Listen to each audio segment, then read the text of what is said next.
A one is a fast tempo ball that is hit right out of the setter's hands. When it's done correctly, the middle is in the air as the ball gets to the setter's hands, which means the middle has to commit to the ball early and be explosive. The two most common problems we see when middles hit the one are timing and spacing. Let's talk timing first. As I mentioned, the hitter needs to be in the air as the ball gets to the setter's hands. But how do we time that when the pass isn't always in the same place or at the same speed?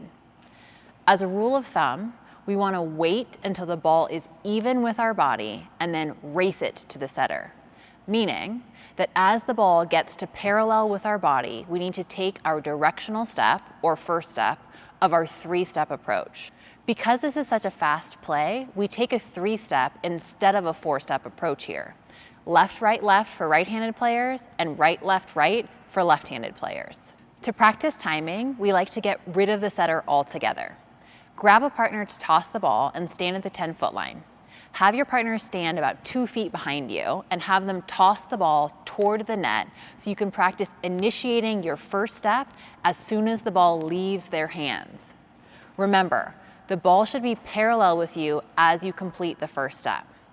Without the setter there, chase the ball and hit it over the net as if you were hitting the ball right out of the setter's hands. To make this more difficult, have your partner move the toss left and right so you have to track the ball differently each time, but still maintain the timing and your balance for the hit. This will not be easy to do at first, but mastering this drill will help you master hitting the one. Now let's talk spacing. Even if you're on time, your spacing will make or break your attack. As a rule of thumb, in a perfect pass situation, we want to have an arm's length away from the setter in both directions.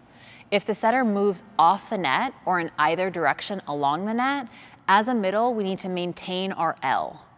This positioning gives the setter a great visual of where they need to set the ball, and it allows you to swing through and hit multiple shots. If we get too tight to the net, we lose the ability to swing through. And if we're too close to the setter, the ball will float past us, limiting our available shots to zone one. Tracking the ball from the passer is essential to creating the right spacing. We see a lot of middles turn their backs too early to lock into the setter. But without the feedback from the pass, we can't anticipate where the ball is going to move the setter, which makes it impossible to create the right spacing from the setter. We need to keep our eyes on the pass until it's parallel to our body, and then find the setter with our eyes and race the ball to meet their hands. So, for timing, we wait until the ball is parallel with our body and then race it to the setter to be in the air as it reaches her hands. And for spacing, we need to keep our L from wherever the setter is. And the only way to anticipate the setter's movement and adjust accordingly is to track the ball from the passer's platform.